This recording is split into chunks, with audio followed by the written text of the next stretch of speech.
Radio Network proudly presents and brings to you Mos Bros. It's Mos Bros Sports. Sports talk. Lakers, Kings, Trojans, Angels, Kings, Ducks, Clippers. We are talking about it here with J-Mo and TBD, the bus driver. Check us out. Coming to yeah! Woo! Gonna get some cold cuts today. Hey, what's going on, everybody? Welcome to another episode of Mos Bros Sports. With you, as always, is the Mos Bros. I am J-Mo, and my brother over here, The bus driver, TBD. What's going on, bud? Not much, man. How's it going? It's going along, man. So it's Wednesday. Mos Hump Bros day. Wednesday. Hump day. Hump day. You seen the commercial where they make fun of him now? Have you seen the commercial? Bike, and they're at the zoo. They're at the zoo, yeah. They're Yeah. like, it's not even Wednesday. Oh yeah, he gets it. He gets it. They do exactly what he's talking Too about. funny, man. That's Too a good funny. one. I like that. Yeah. How's your weekend?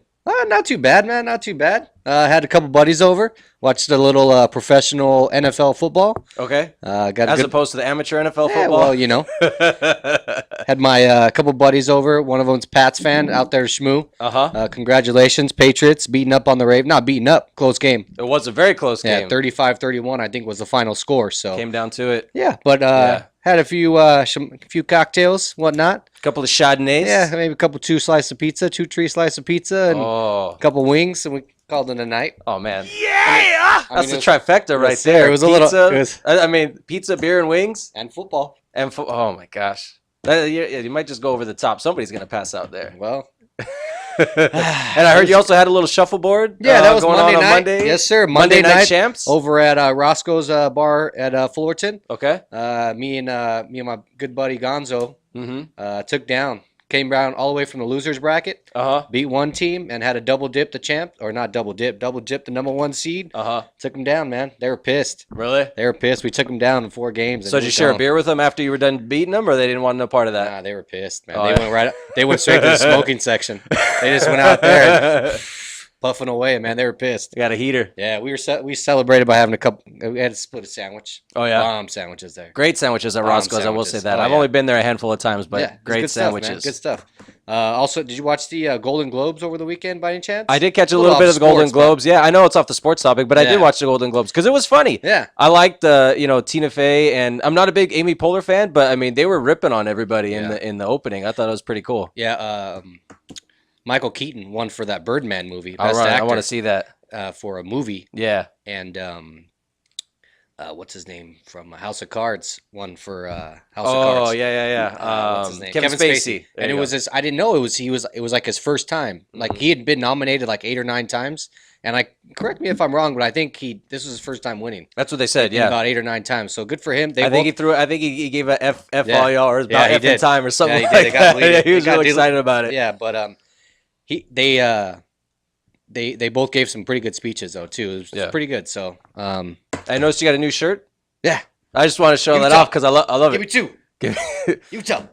Chili From, dogs. 2 chili dogs. This place over there, they got the best chili dogs.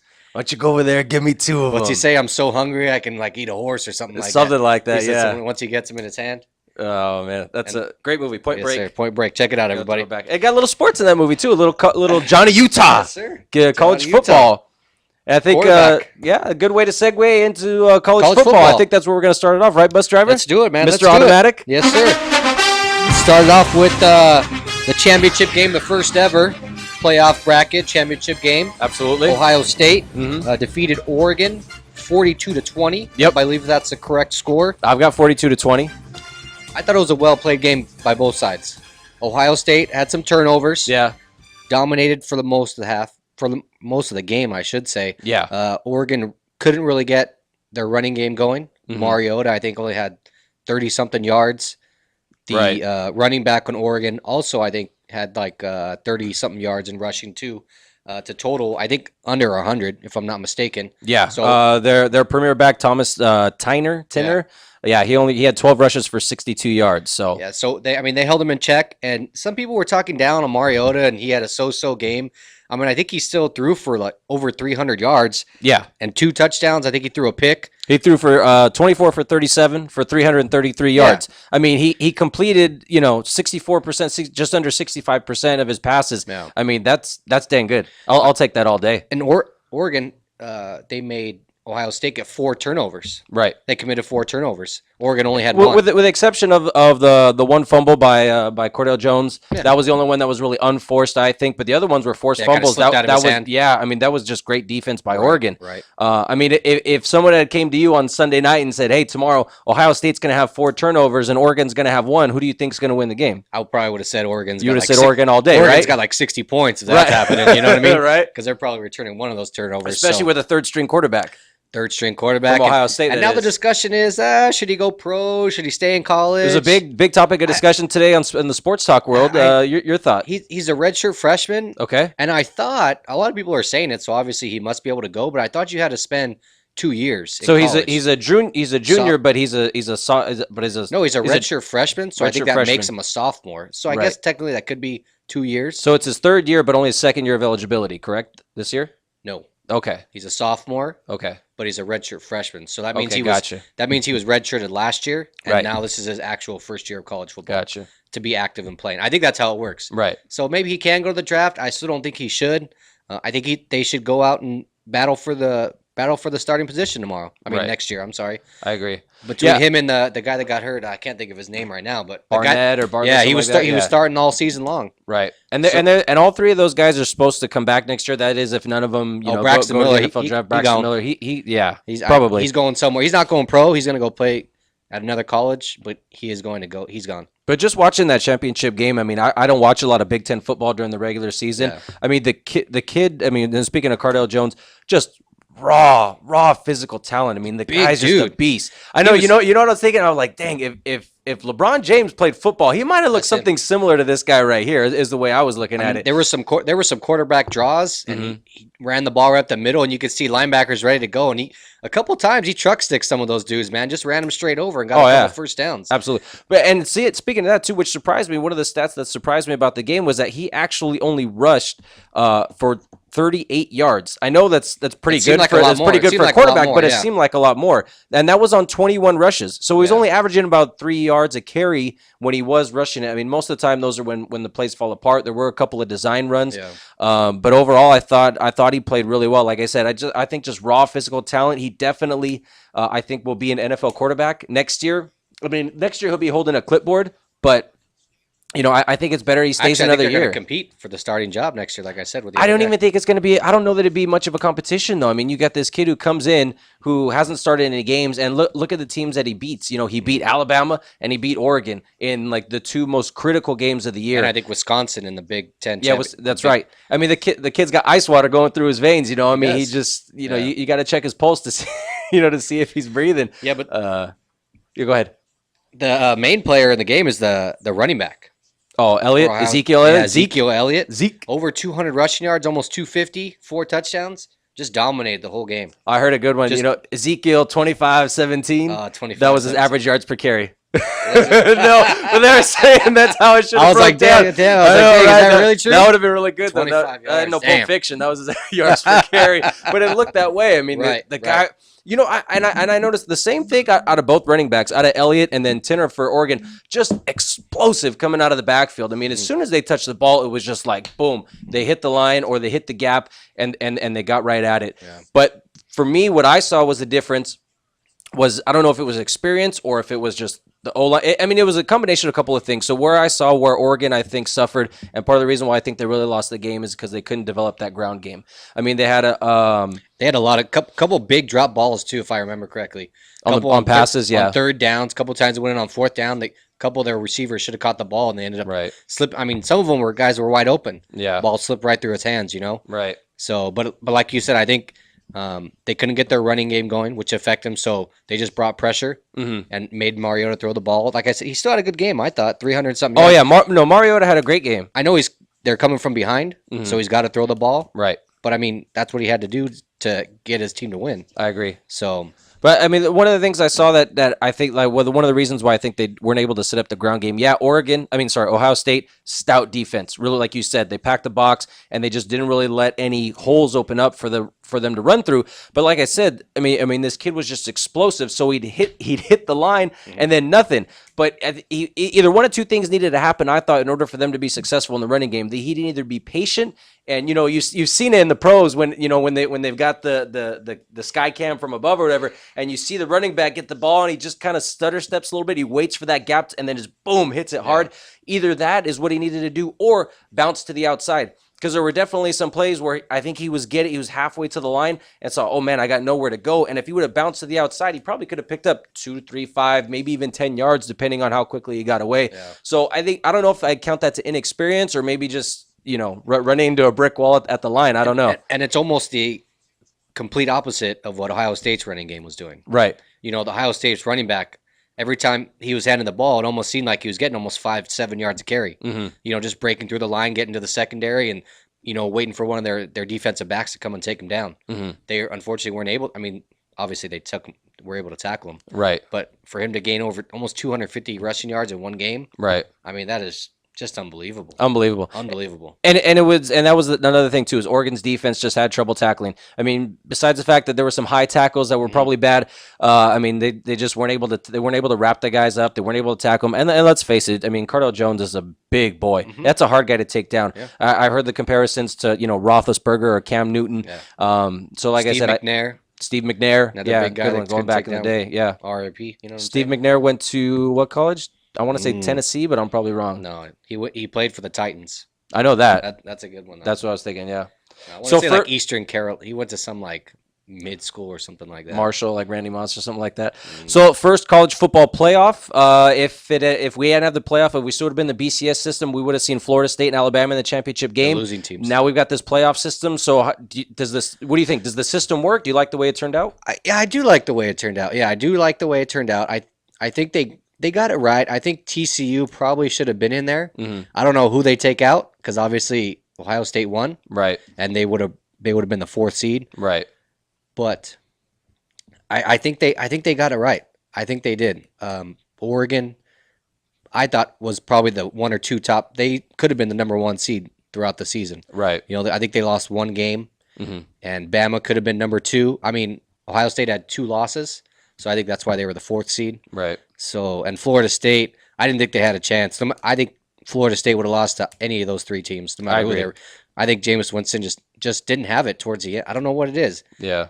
You watch him kind of close in the game, his throwing motion just seems like it's a little bit slow. Mm-hmm. And maybe it's just, just the speed of the game, but when he runs, it looks like he doesn't move as fast as the other guys, but yet he's still getting like 5-7 yards of carry. Right. So, and then when he throws the ball, it's like almost like a pitcher's windup. He's like all the way back, and then he's got to throw the ball. It's what it seems like. So, all right. Well, we're gonna cut it short there on the college football talk. When we come back, we're gonna get into some NFL football. So, if you got your opinion, especially regarding the catch in the Dallas Green Bay game, we're gonna get to that in a little bit. Non-catch. And so, if you want to call in, go ahead and call us in. iRant Radio Network, and we'll see you when we get back.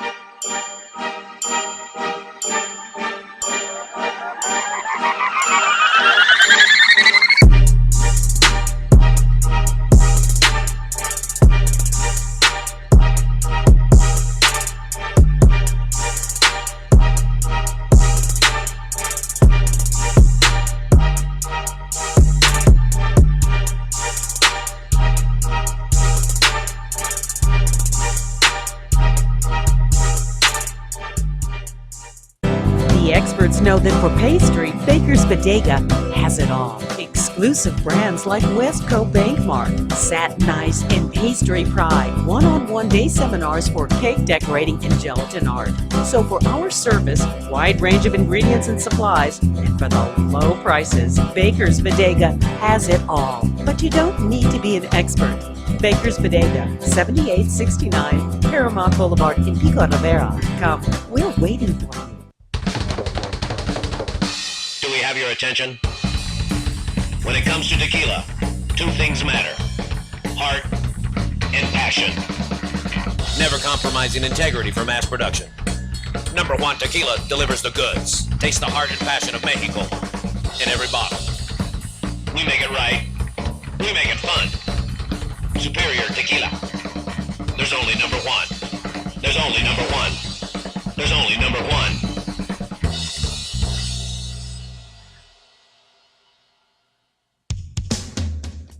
A home is the biggest investment in most people's lives. Buying or selling should be a positive experience. Whether you want to be a wealthy real estate investor or just trying to find a place to call home, at AJR & Associates, we focus on the client's needs. We understand the market better than most. Let us bring the value to you and make the right choice. AJR & Associates, making your dream house a reality. Call us today for a free consultation at 562-882-1976. Or you can log on to www.hrrealtors.com. With a track record of great results, bringing knowledge, wisdom, and expertise to you. Hablamos español. ProTech Carpet Tile and Care provides professional cleaning services for carpet, tile, grout, upholstery, and fine area rugs. ProTech technicians are professionally trained and certified cleaning and restoration experts. We specialize in restoring damage caused by heavy soil and odor. We can remove challenging spots such as coffee, tea, ink, gum, wine, and many more. We have saved our customers thousands of dollars on new flooring and furniture expenses with our advanced cleaning processes. Call for a free estimate at 562-447-4300 and visit us on our website, www.myprotechsite.com. Hey, this is Joe Perez, owner at ProTech. Just reminding you that ProTech Carpet and Tile Care is your professional choice.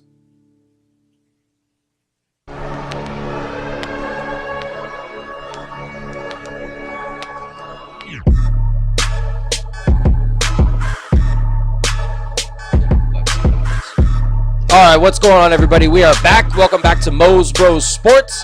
Hey, the number if you want to call in is 855-969-RANT. That's 855-969-7268. If you want to call and give us your sports take, feel free to give us a call. We're going to lead into the AFC. We're going to recap the games from this weekend. TBD, which game we're going to talk about first? Biggest game of the weekend, I thought. Closest game of the weekend. Closest game. Pats Ravens. Maybe the most exciting one. Patriots Ravens. Patriots Ravens. 35-31. Patriots Yep. come on top. And I know everybody, you might have heard this talk the past couple of days or whatnot and all these other shows, but hey, man, we're only here once a week, so we got to talk about things that haven't passed and got things to talk about in the future. And that's why you're tuning in. You want to hear what we got to say. So It's our opinion, our take. So come along for the ride. Listen to it again. Yeah.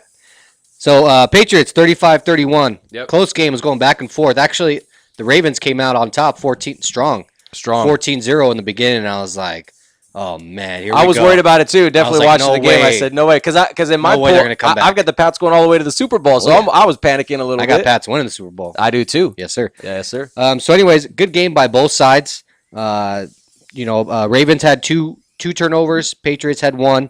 Flacco had a good game. 292, 4 touchdowns. 4 touchdowns, but 2 interceptions, picks. too, which Yes, sir. is kind of tough against a tough New England defense, but 4 touchdowns is definitely impressive. They had a good, obviously it was a high-scoring game, 31-35. Right.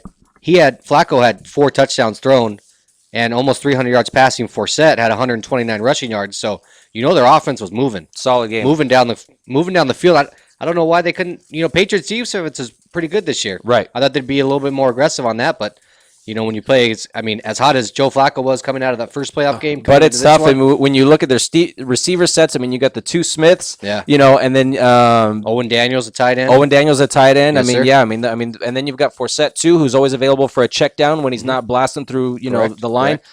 Correct. There's a lot of weapons on that team right there. Forsett definitely proved to be a great pickup for Baltimore. I don't know if it was mid-season, but I know they picked him up sometime. Seattle. He got him from Seattle. Yeah, a great pickup for them. Definitely helped him out. With Ray Rice being out and that whole situation. So I think if they don't pick him up, I don't know if they're necessarily in the playoffs. Yeah, he carried on the past couple, maybe about last 6 games of the season. Right. He really turned it on. Definitely. Brady. Tom Brady. There's not much to say about him. But he was the whole game. If you look at the stats, I think they rushed for a total of like 40 yards. Yeah, they didn't rush at all. It was just Brady passing all day. They couldn't.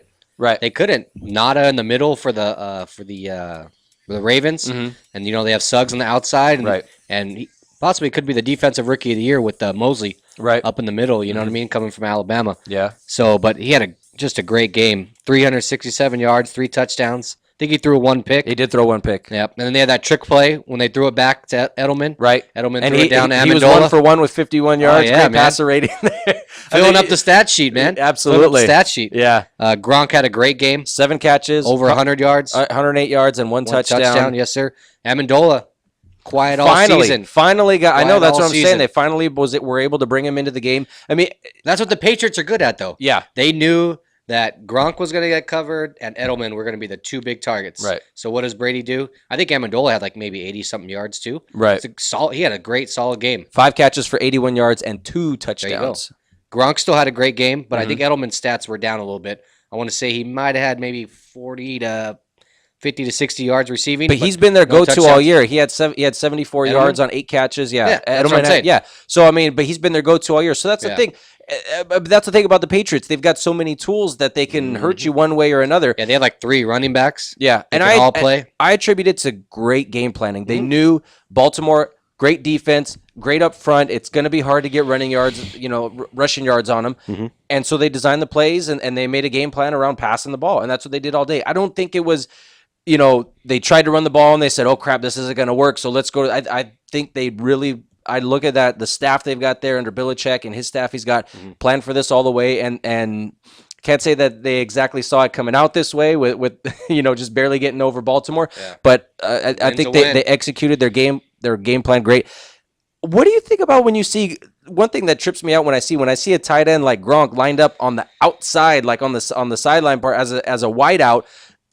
There's no way a safety or a corner can take him. Yeah, Safeties and corners are usually, maybe somewhere between 5'9" and 6'2". Gronk, I think, is like 6'5". Right. Just a beast. Mhm. There's no way not one guy can cover him and be able to tackle him on their own. right. He's just that strong. So you get that him ISO on a powerful, one-on-one, and he does great routes. and you throw it high where you get up there where only he can get it. And then if you put a linebacker on him, his moves are going to burn a linebacker. Right. That's why if the Seahawks end up playing the Patriots in the Super Bowl, Which is what you're predicting? no, I got Green Bay. Okay. But We'll get into that. I'm just saying. I'd like to see the linebackers for Seattle line up against Gronk. That'd be great. So, Well, let's move on to the next game. Let's move on to the other AFC game. We're going to talk about Indianapolis at Denver. but quick note. Sorry, yeah, go ahead. No, I thought the Patriots, if they don't win that game, Ravens could go all the way. Ravens could go all the way. Good call. And I think the same thing. The Patriots won that game. I don't think the Colts will play them good, but it's just the Colts aren't on that level. They don't have the defense in order to stop Brady. But I will say this leading into that, because we're going to talk about that. Colts won 24-13. Colts showed great defense. Okay, maybe asterisk on that because now we find out afterwards, and I don't remember if I said it on the show last week, but I know I've said it in some conversations. I swore I thought Peyton Manning was hurt. Something was wrong with him just last because month, he was definitely hurt. Something was exactly. Everybody knew something was up. Yeah. But 13 points, even with a hurt Manning, should still be putting up at least 21, 28 points somewhere. You would think at least 3 touchdowns. Right, exactly. But I mean, I got to put it to Indianapolis. I mean, they definitely did play great defense. Yeah, 24-13. Right. Go ahead. Manning 211, 1 touchdown. Yep. They try to establish a running game. C.J. Anderson had pretty good 80 rushing yards. That's not bad. But when you don't have a passing attack to complement the running game, you're not going to get a big rushing day. But 80 yards is still good. Playoff game. In the cold weather and stuff like that. Right. They just came up short. Peyton Manning, 1 touchdown. You could tell something on his ball just wasn't there. Yeah. He just didn't look comfortable in the pocket all day. Complete opposite of Luck. He's just a beast, man. Sometimes you see the defensive linemen coming after him, and it looks like he's hard to take down, like a Big Ben. Right. And sometimes they try to swat the ball at him too, and they can't swipe the ball out of his hands because he's got such a tight grip. What I was really impressed with about the game was just his touch on the ball. He had this one pass to Fleener that was up over the middle, and he like just 60-something yards. just kind of like floated it over there just right, and it was just so beautiful to watch. I mean, beautiful. No homo, but I mean, it was like watching ballet. I mean, just the way it was, it seemed graceful. It was a beautiful play. It was almost like watching art. I mean, it was just the way he put the touch on the ball was Who's just Art? right. Sorry? Who's Art? Oh, Art. Art Vandelay. Art Vandelay. He's an importer-exporter. And it was I'm an just great. architect. I thought it was just a great game to watch. It was great to watch Andrew Luck just to dominate the game. I mean, really did. And Andrew Luck, he spread it around. Everybody had a couple catches. You know, T.Y. Hilton had some catches. Fleener had some catches. The other tight end, Allen, had catches and Reggie a touchdown. Wayne didn't really get in the game, though. Yeah, he had a couple, and that's what I said in the first game. He didn't have that many catches, but right. But he still had a couple catches. Yeah. But Luck knows how to spread the field. He lines the wide receivers out. Got a running back. He can always dump it off to that new running back, Heron, who's come out of nowhere. Right. Trent Richardson is nowhere to be seen. I don't even know if he's dressing for this next game. Well, I know he wasn't dressed for that game against Denver, so and that was coach's choice. That wasn't injury, wasn't anything. They just said, you know what, go sit down all over the bench, son. Yeah, he did throw 2 picks. So, but that's him. Yeah. I mean, if you watch him all season, I followed him real close because I had him on my fantasy team. He's just gutsy. If he sees, and I kind of quit. I was trying to think of another quarterback who's gutsy like that. That'll just Brett Favre maybe, or even Kaepernick is kind of reckless like that, where he's got a cannon for an arm, so he'll just throw it around, just try to fit it in there if he sees an opening. And another thing too, what I think helped Luck be so successful was they actually established a running game. We haven't seen Indianapolis really do that all year, and they, especially in, I think it was the late third quarter, early fourth quarter, they just dominated the running game. They ate up the clock. They had the lead, and they ended up going down to score another touchdown, I think, on that drive. I don't know if that was Indianapolis' line or if that was just Denver's defense just disappearing on that drive. And it seems like the Denver Broncos offense, they had a couple like 4 and outs where they're used to putting those long drives together and getting down there and maybe getting into field goal range, and they didn't have any of those. It just seems like a couple they come out after the second half, they go 3 and out for punting. They were playing behind and they were passing a lot, and I think Indianapolis was ready for that. I think that looked like that was their game plan. Yeah. They prepared for the secondary and the backs to just be ready to play hard defense. They played physical. Yeah. There were definitely penalties. There were, they had some holding calls on them. I mean, the defense wasn't playing scared. The defense was playing aggressive. Indianapolis defense, that is. They were getting penalties called on them, which I think is okay. I mean, a pass interference could be critical, but holding calls, stuff like that, I'm okay with that because they're playing aggressive. And for that reason, Denver was playing behind. They had to play that way. And Broncos D wasn't that bad. 24 points to one of the highest scoring offenses in the league during the regular season, that is. Yeah.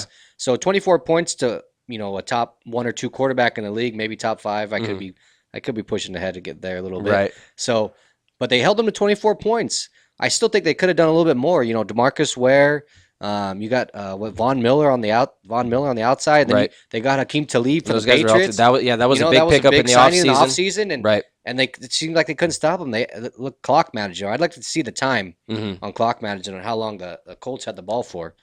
But Denver only had, especially because in December when Peyton was hurt, they were rushing the ball a lot. They weren't passing as much. Yeah, Anderson was tearing it up. They only had 88 rushing yards all game. Yeah, I mean, so definitely not enough. But let me look up again. A big win for the Colts on the road, going into Denver after winning last week at home. Going into Peyton's house. It's just, and now John Fox is fired. Yeah, time of possession for Indy was 34 and Denver 25. So 10-minute difference. Yeah, 10-minute difference. Yeah. Quick preview. We're running out of time for the segment here, but let's get a quick preview really quick. We got Indianapolis at New England. Who do you like? I got Pats. I got Pats too. By 10, 10.5. By 10? Do you know what the spread is on the game? I haven't seen it. 6.5. Pats. 6.5? Favored. Hopefully to be chilly. I'd give the points. This last game was I think this last game was like 20 degrees. I'd take the Pats and give the points. Yeah. Definitely. 6.5? Yeah. I take the Pats all the way. Definitely. Went to win by a touchdown? I absolutely agree. Their defense looks out. Cold win. So I think the Pats will come away with it. They're going to game plan for Andrew Luck. They're going to take something away, and Andrew Luck's just not going to know what to do. They'll score points. Right. Indy will score points. Yeah. But in the end, Tom Brady is Tom Brady. If they could get good, they're going to punch their ticket to Arizona. If they could get a good pass rush going on with their front 4 or front 5 and drop back and either play zone or play some man coverage in the back, and if they're able to get some pressure on Luck, that's the thing. If you don't get pressure on him, he's going to pick you apart all day. So that wraps it up for the AFC. When we come back, we're going to get into the NFC. And I know all you Cowboy fans out there are anxious to hear what we got to say about that. So stay tuned. Again, if you want to call in, it's 855-969-RANT. 855-969-7268. We'll catch you on the flip.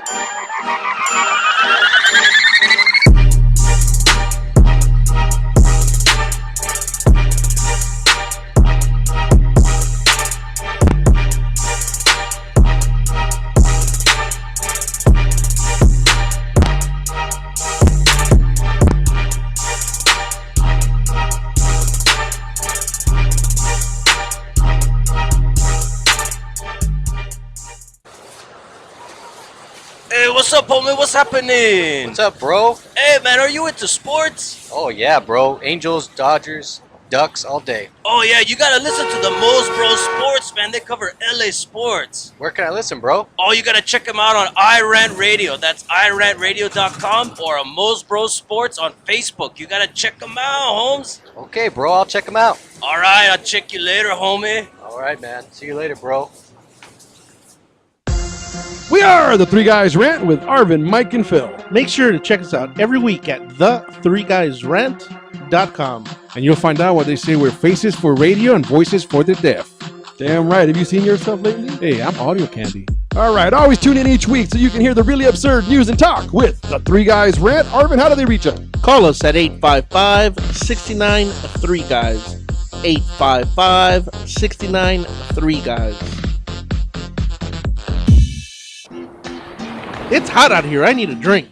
Have a mucho macho michelada. What's a michelada? Michelada is a Mexican Bloody Mary made with beer. All you have to do is get bucket-sized michelada, open it up, pour it in your favorite beer, and you're good. What if you don't like beer? You can use it in lemon lime soda, vodka with lime, or tequila with lemon lime soda. Sounds delicious. Where do you find it? You can find it at your favorite store, or you can go to muchomachomichelada.com. Find us on Twitter and Facebook. It's one thing to own a business. It's another to promote it. That's why thousands of business owners rely on Monster Marketing Group. Design, print, mail, custom mailers, all for as little as 29 cents delivered. That includes postage. Send to a neighborhood, zip code, or an entire city. With just a simple call, 888-49-MONSTER, you can easily promote your business, sales, events, grand openings, send coupons, and much more. Your mail delivers in as little as 5 days. No dealing with the mailing list or paperwork. Monster Marketing does all the heavy lifting. Get started now by calling 888-49-MONSTER or go to monsterng.com. Monster Marketing Group. We deliver, we give you results, we can prove it.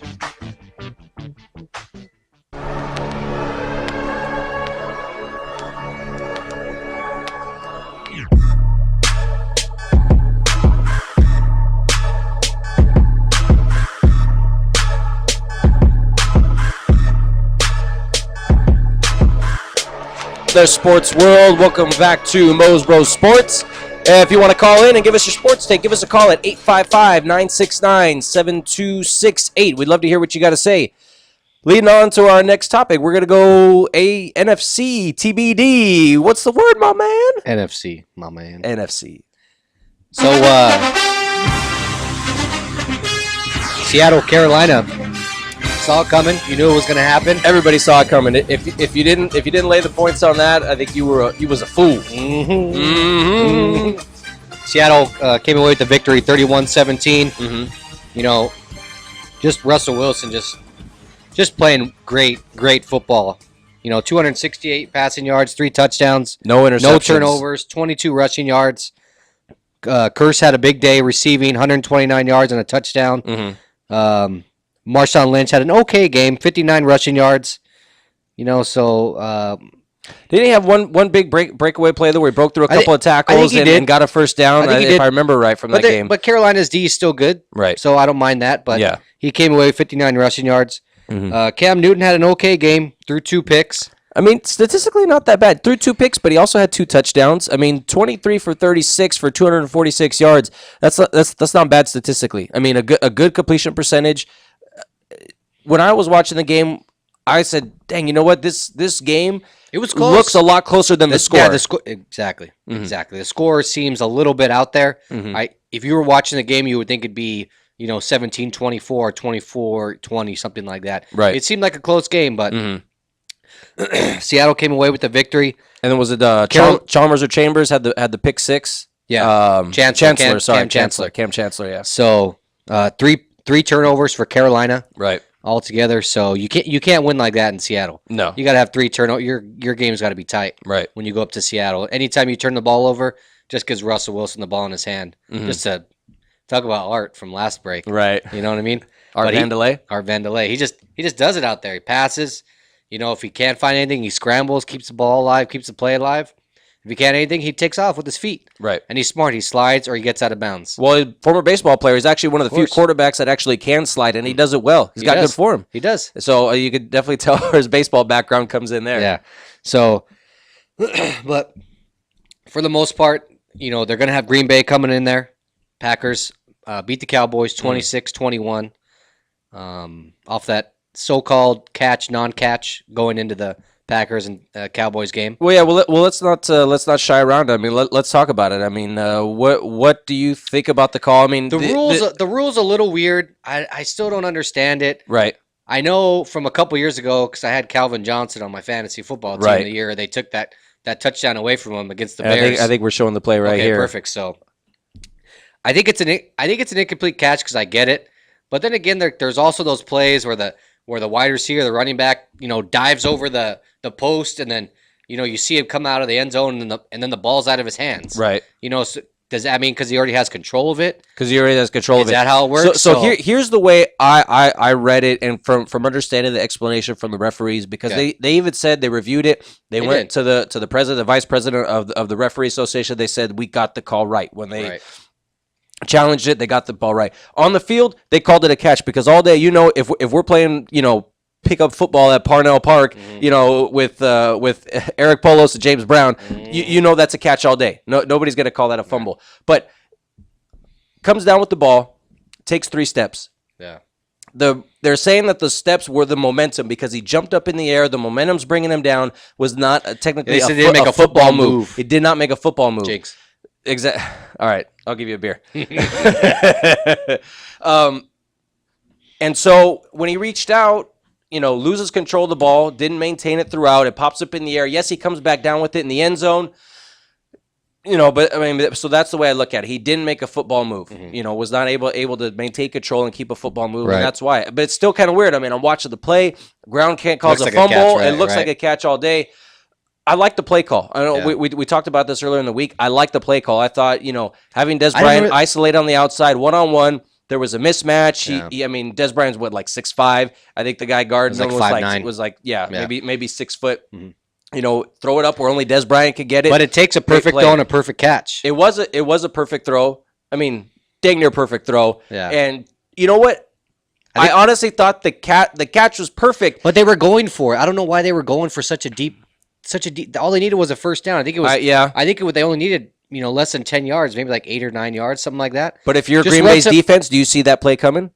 Probably not. You probably think they're going to try to run it up the gut, or they're going to, you know, maybe going to run the ball. Or they're going to maybe going to run over the middle, a screen pass across, maybe a cross over the middle, something like that. Good call. Right. But you know, and the other part about that play too, the one thing that I'm really curious about is like, can you be mad at Des Bryant for trying to make the play? I mean, because if he doesn't stretch out and try to get across the goal line and get the touchdown, if he just tucks it in, that's a catch all day. And you know, they've got 4 new plays to try to make a touchdown. Yeah. So balls on the 1 yard line. Balls on the 1 yard line or the 1.5, 2 yard line, whatever. It's right there.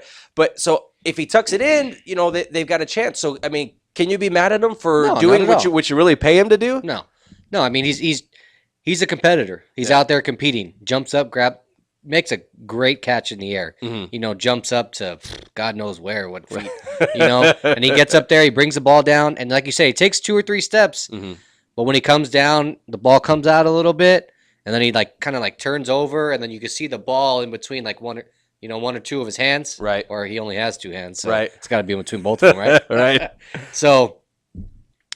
But it was a good game. It was a good back and forth game. I thought it was a great game. I don't think you could have asked for a better game. You could tell Rodgers was a little off. He wasn't scrambling, not running as much. Right. But he still had a good game. 316 yards, 3 touchdowns.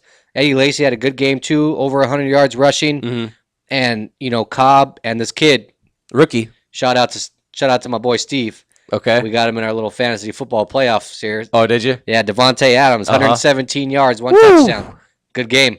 And he had some big catches on a couple third downs. Yep. Got the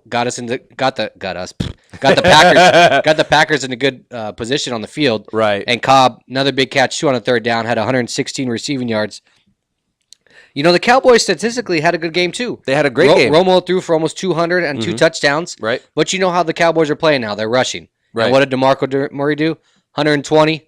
123 with 1 touchdown. Had a long of 30. Exactly. Nice day. So they probably ate up a lot of game clock. Keeping Rodgers out the field. Yep. Keeping the whole offense on the field. Right. So what this tells me is for this next game coming up is Packers at Seattle. I think they're going to feed the beast, man.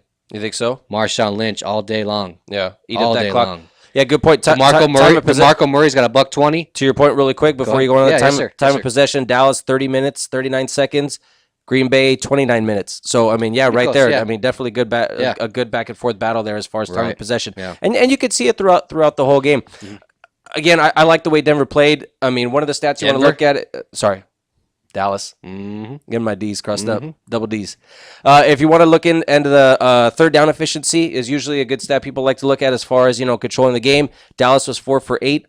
And Green Bay was 9 for 14, so just a little bit better on third down conversions, which is where you absolutely need them. And then Dallas had the critical fourth down conversion where they just couldn't get it. And each team only had one turnover, right? So a pretty good tight game by both teams. Neither one of the teams have too many fumbles or interceptions or anything like that. So tight game played by both. It was a good playoff game. It's a great playoff game in Green Bay and Lambeau.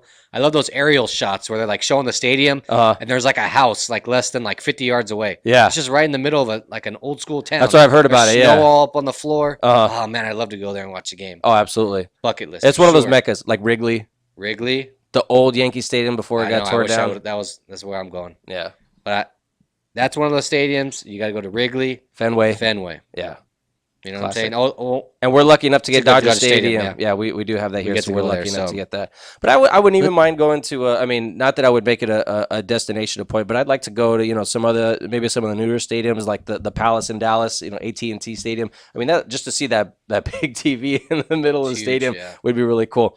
Yeah, great game. And one of the things that I loved about this game too was the fact that, a lot of fans and a lot of people make we had so-and-so hurt or so-and-so was hurt. I mean, Aaron Rodgers was hurt, man. He was hobbled up, limping along the field. He throws a 30-yard pass, and he's gimping up to catch up to the line of scrimmage.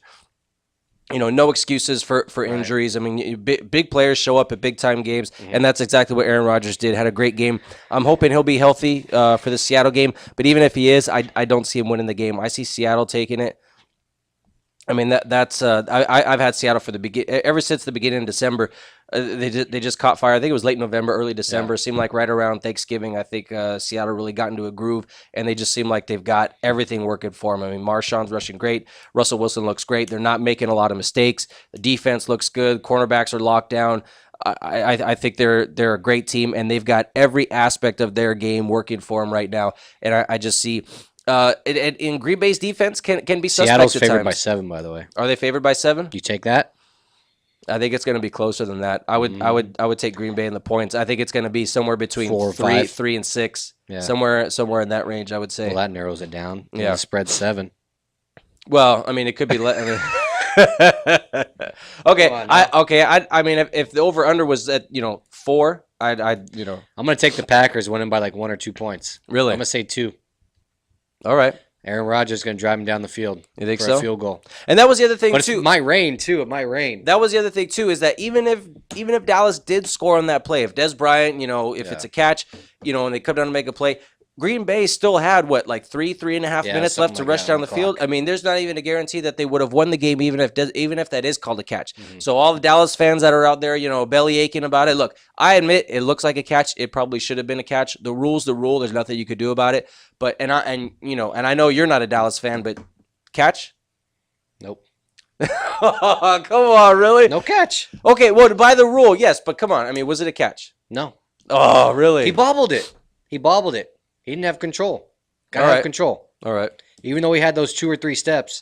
But see, even if he does that, even if he has those 2 or 3 steps and then he goes out of bounds and then he's still bobbling the ball, it's incomplete. Right. So picture that catch happening going out of bounds. Right.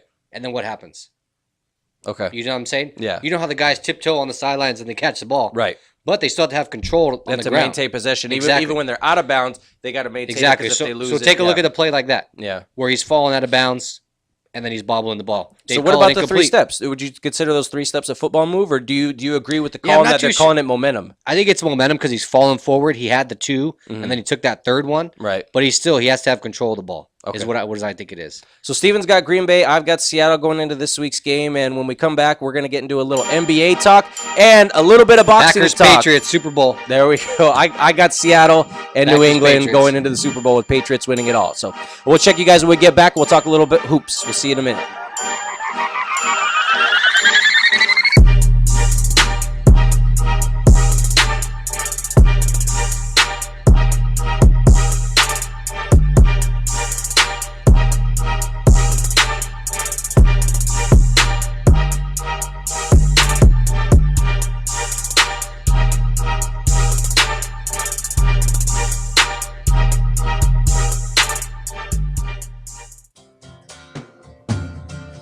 Looking for a delicious, fresh family meal that's ready when you are and easy on your budget?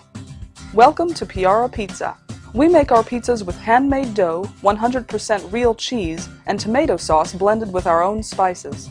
Nothing is ever frozen. We always have large pepperoni and cheese pizzas fresh and waiting for you for only $5. Or choose one of our specialty pizzas. We have veggie, meat lovers, supreme, and Hawaiian. Add an order of our amazing hot wings, cheesy bread, or breadsticks. Our locations are ultra-modern, ultra-clean, and open 7 days a week. Visit any one of our locations today, or check us out on the web at www.piarapizza.com. Piara Pizza. Fresh, hot, and ready for you when you come in. Stop in for your Piara Pizza today.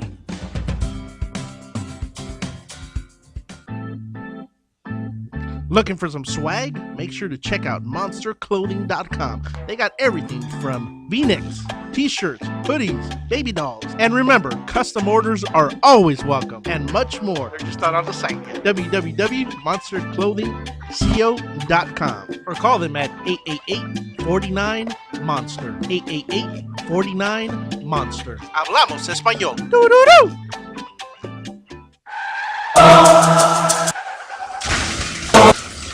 Been in an accident? Then you need your vehicle professionally repaired. That's exactly what you get when you bring your vehicle to Greg's Auto Body Repair. Free quotes within minutes. We will provide everything you need for a hassle-free auto body repair, from an accurate estimate to working with your insurance company. We will get your vehicle to its pre-accident condition as soon as possible. Greg's Auto Body has been serving Los Angeles County and local cities since 1970. Call us at 562-789-1300.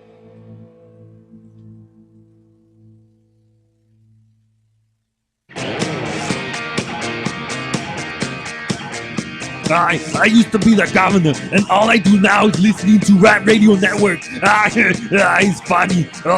It's unpredictable anytime. Governor.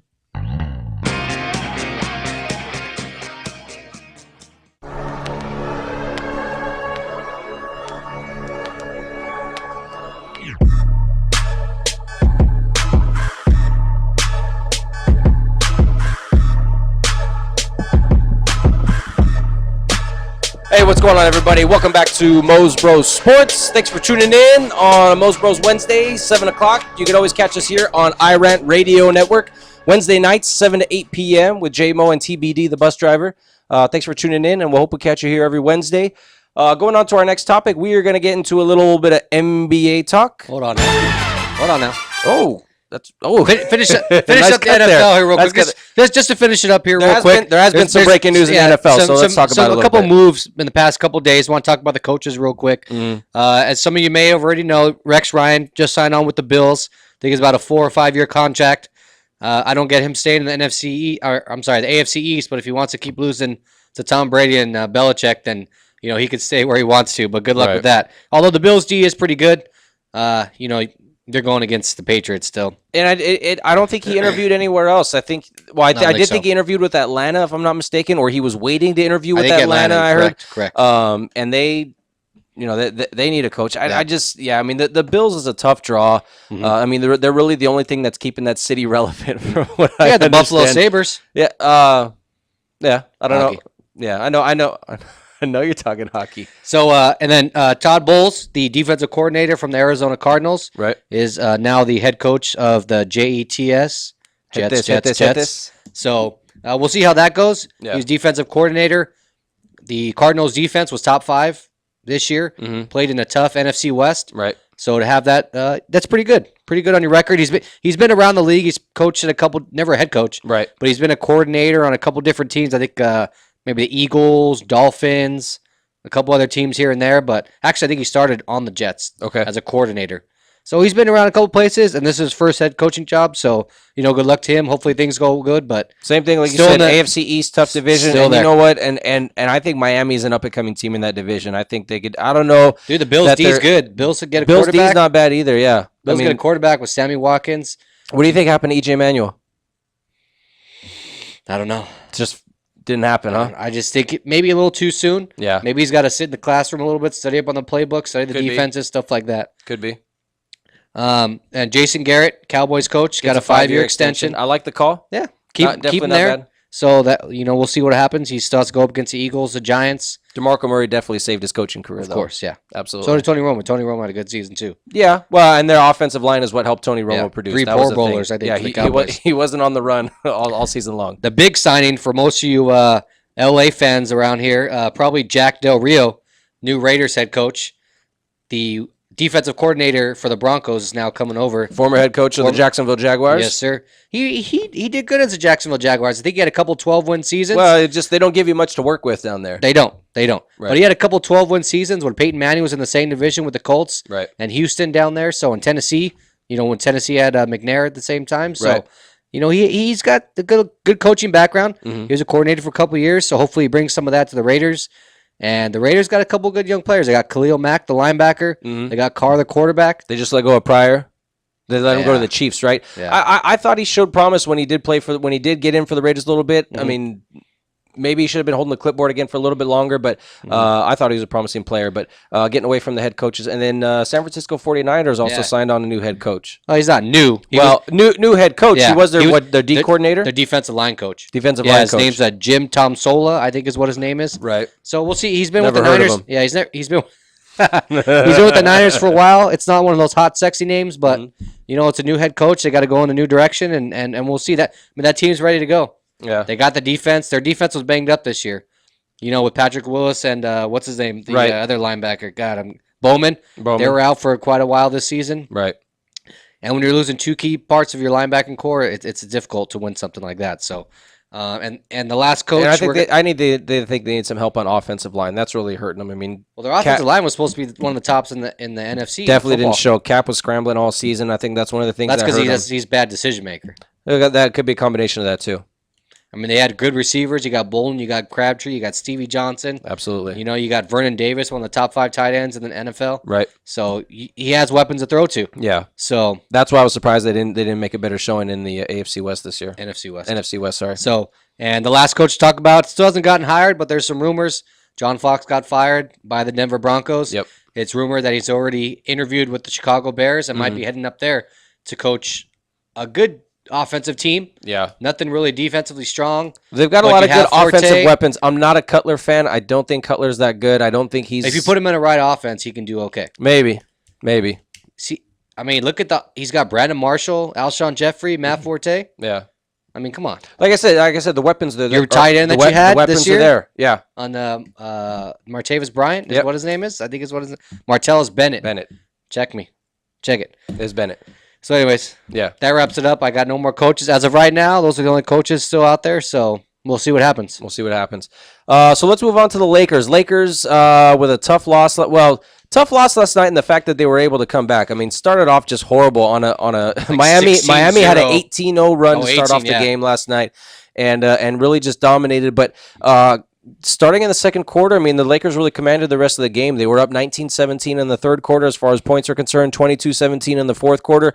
But, I mean, just a bad game to watch overall. 78-75 final score. Kobe has a look. It's not bad. They only lost by 3 points. No, but bad in the fact that neither team could get to 80 points. 3 points. Okay. Neither team could get to 80 points. That's pretty sorry. Yeah, that's pretty That- offensive. that is pretty- Offensively terrible. Offense was terrible. And Kobe had a look, Kobe, Mr. Clutch, we like to see, we've seen him make these shots in the past and just came up short, couldn't hit that 3-pointer last night to tie the game and maybe go in overtime. Was unfortunate to see that. But, I mean, statistically, looking at the Lakers, I mean, we're just god-awful last night. I mean, their best shooter was Ed Davis, 6 for 7. That's because he's inside. Yeah. They're probably all layups or dunks. Right, exactly. But, You I mean,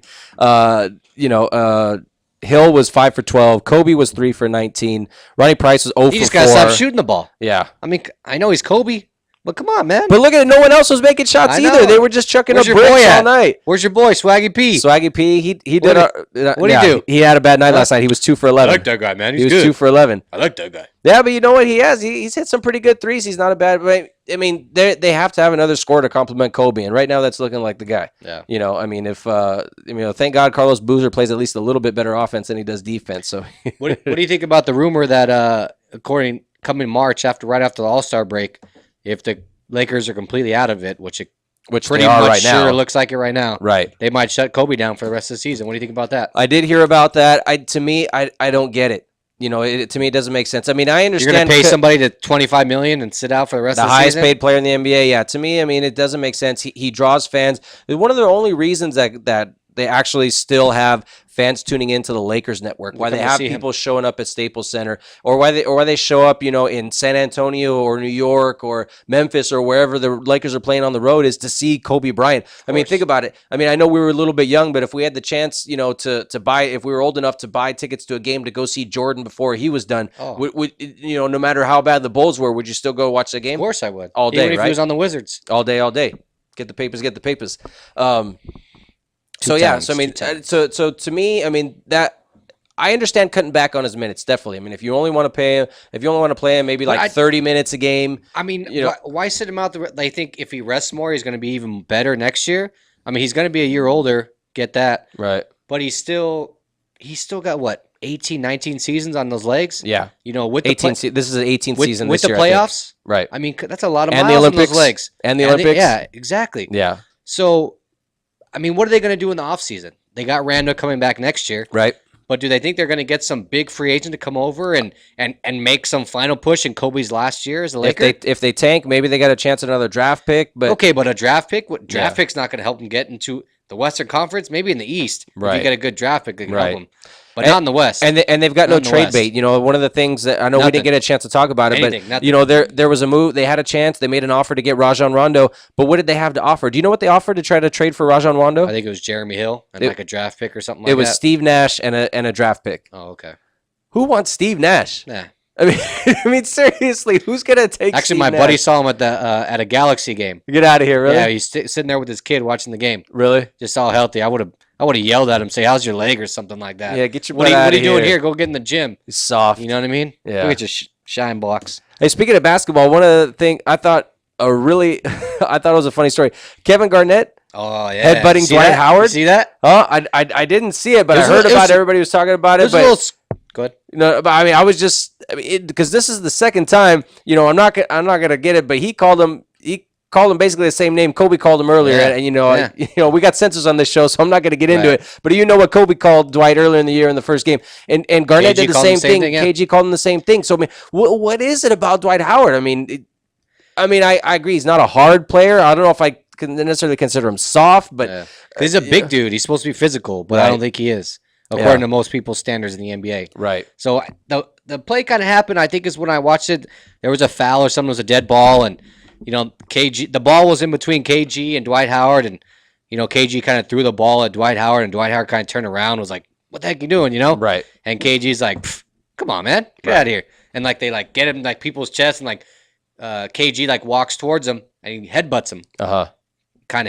He walked towards him and he goes he lunges at him with his head. Okay, so it wasn't like a straight snap. No, it wasn't like he got close and he went bam. It's just he got close and he kind of went like that. Right. And then Dwight Howard's there. He's like, oh, he tries to hit him, but it's not like a punch. If you watch a slow replay, he swings at him, but it's his hands open, like he's gonna slap him. Yeah, NBA players are definitely the worst boxers in the world. Dude, KG was fired up though. Yeah, KG was fired up. Yeah, he gets fired up for anything. Though. But dude, speaking of boxing, I want to cut you off because we're running short on time here on the show.